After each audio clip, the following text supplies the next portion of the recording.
ഉപദ്രവകാരികളായ വന്യമൃഗങ്ങളെ കൊല്ലാൻ അനുവദിച്ചില്ലെങ്കിൽ കർഷകർ നിയമം കയ്യിലെടുക്കുമെന്ന് ഇ.പി. ജയരാജൻ. വന്യജീവി നിയമം ഭേദഗതി ചെയ്യാൻ കേന്ദ്ര സർക്കാർ തയ്യാറാകണമെന്നും അദ്ദേഹം ആവശ്യപ്പെട്ടു. കർഷക സംഘത്തിന്റെ നേതൃത്വത്തിലുള്ള കർഷക മുന്നേറ്റ ജാഥയിൽ സംസാരിക്കുകയായിരുന്നു ജാഥ ക്യാപ്റ്റനായ ഇ.പി. ജയരാജൻ.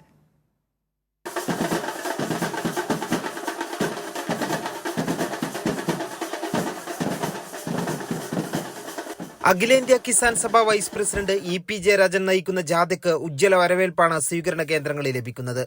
കാസർഗോഡ് നിന്നും ആരംഭിച്ച ജാഥയ്ക്ക് കണ്ണൂർ ജില്ലയിലെ വിവിധ കേന്ദ്രങ്ങളിൽ സ്വീകരണം നൽകി. വന്യമൃഗശല്യം കൊണ്ട് മലയോര കർഷകർ പൊറുതിമുട്ടിയിരിക്കുകയാണെന്ന് ഇ.പി. ജയരാജൻ പറഞ്ഞു. ഉപദ്രവകാരികളായ വന്യമൃഗങ്ങളെ കൊല്ലാൻ കഴിയും വിധം കേന്ദ്ര നിയമം ഭേദഗതി ചെയ്യണം. അല്ലെങ്കിൽ കർഷകർ ആയുധം കയ്യിലെടുത്ത് വന്യമൃഗങ്ങളെ വേട്ടയാടുമെന്നും ഇ.പി. ജയരാജൻ പറഞ്ഞു.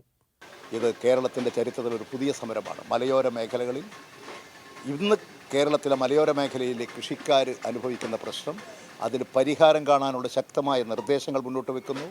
ആ നിർദ്ദേശങ്ങൾ നടപ്പിലാക്കാൻ ഗവൺമെൻറ്റിനോട് അഭ്യർത്ഥിക്കുന്നു. കേരള ഗവൺമെൻറ് ചെയ്തിട്ടുള്ള കാര്യങ്ങൾ പറയുന്നു. കേരള ഗവൺമെൻറ് ഇപ്പോൾ കൊടുത്തിട്ടുള്ള പ്രോജക്റ്റിന് അംഗീകാരം കൊടുക്കണമെന്ന് കേന്ദ്ര ഗവൺമെൻറ്റിനോട് പറയുന്നു. ഇതൊന്നും സ്വീകരിക്കുന്നില്ലെങ്കിൽ ഞങ്ങൾ തന്നെ സംഘടിതമായിട്ട് ആഹ്വാനം ചെയ്ത് ഈ വന്യമൃഗങ്ങളെ വേട്ടയാടും. അങ്ങനെ വന്യമൃഗങ്ങളെ വേട്ടയാടി ജനങ്ങളെ സംരക്ഷിക്കും. അതിലേക്ക് ഞങ്ങൾ പോകും. അങ്ങനെ ഞങ്ങളുടെ പേര് കേസെടുത്താൽ ജയിലിലേക്ക് പോകും. ആയിരക്കണക്കിന് ഇവിടുത്തെ ജയിലുകളൊന്നും മതിയാകില്ല. നരേന്ദ്രമോദിയുടെ ജയിലുകളൊന്നും മതിയാകുമെന്ന് തോന്നുന്നില്ല. ആയിരക്കണക്കിന് ആളുകൾ ജയിലിലേക്ക് പോകും. മെയ് 30, 31 തീയതികളിൽ തിരുവനന്തപുരത്ത് നടക്കുന്ന രാപ്പകൽ സമരം കർഷക മുന്നേറ്റമായി മാറുമെന്ന് കർഷക സംഘം സംസ്ഥാന സെക്രട്ടറിയും ജാഥ മാനേജറുമായ വത്സൻ പനോളി പറഞ്ഞു. തിരുവനന്തപുരത്ത് 30-ാം തീയതി ഉച്ചയോടെയാണ് ഫോറസ്റ്റ് ഹെഡ്ക്വാർട്ടർ ഓഫീസിന് മുന്നിലേക്കുള്ള മാർച്ച് ആരംഭിക്കുക. 31 ഉച്ചയ്ക്ക് 2 മണി വരെയാണ്.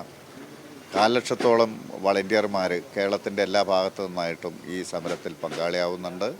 അക്ഷരാർത്ഥത്തിൽ ഈ നമ്മുടെ രാജ്യത്തെ വനം വകുപ്പ് കൈകാര്യം ചെയ്യുന്നവരും ഇന്ത്യയിലെ അതിൻ്റെ നേതൃത്വവും ചിന്തിപ്പിക്കാൻ സഹായകരമാകുന്ന ജനപങ്കാളിത്തത്തോടെയായിരിക്കും ആ സമരം.